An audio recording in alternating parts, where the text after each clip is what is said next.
We were talking. We're talking about the Samaritans in your life.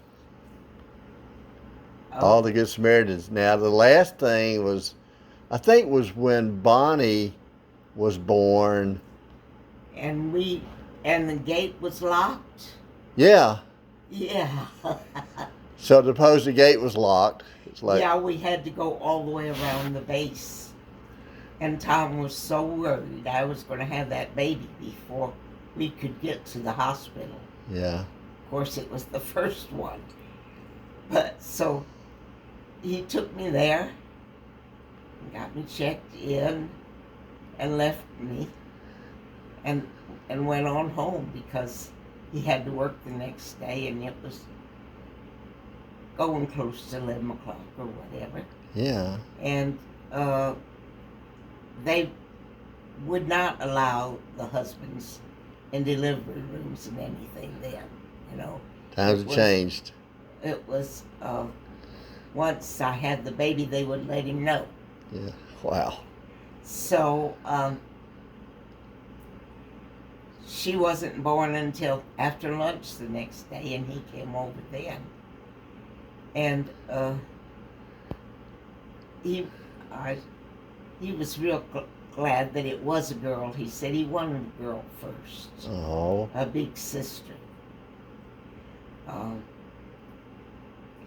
so his enlistment, his 3-year enlistment would be up in August.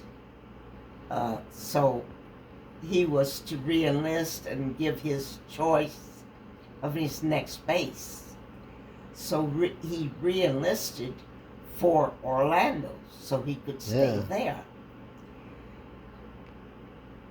The 1st of October, they had assigned him to Andrews Air Force Base. Wow. Oh no. So, housing at Andrews was almost non-existent, Yeah. but the Air Force had um, a buddy system where airman that was already Yeah. there would meet the new airman coming in and help him get established, find housing, Yeah. you know, Sure. take care of him. Now, was that the Strategic Air Command base? It is now, but at the time, it was Matt's transport, Matt's Air Transport and Communications. It was a combined command. With you. And so Roy German met Tom when he got to the airport, and he took Tom home to Betty, and they had a little boy. His name was also Roy Jr. Yeah. He was about a year old at the time.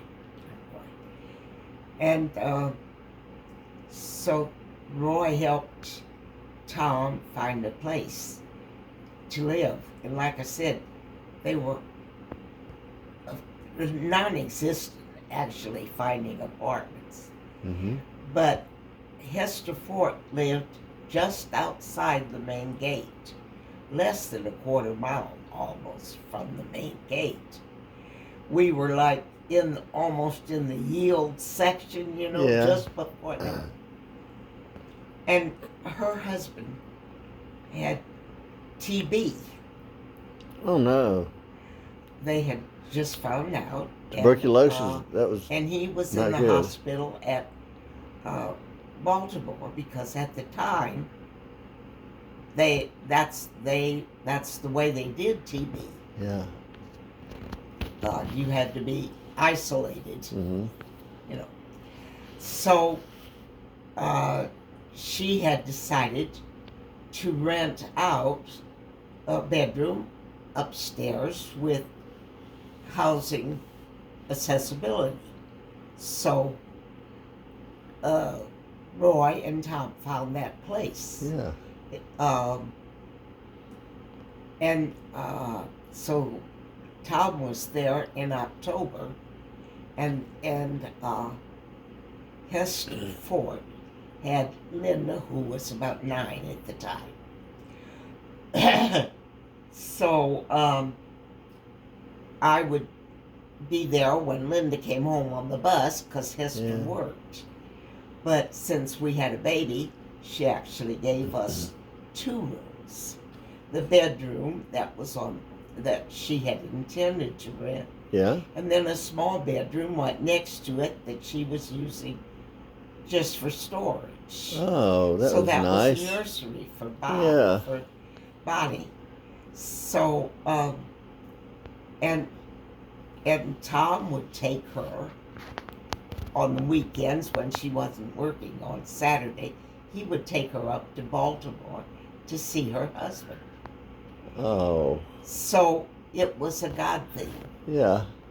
That God put us together, and so they worked together. And I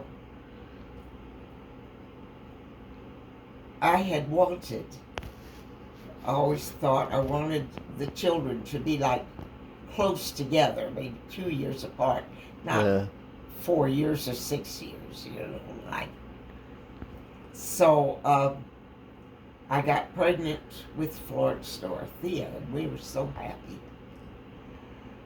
But and how long was that after Bonnie was born?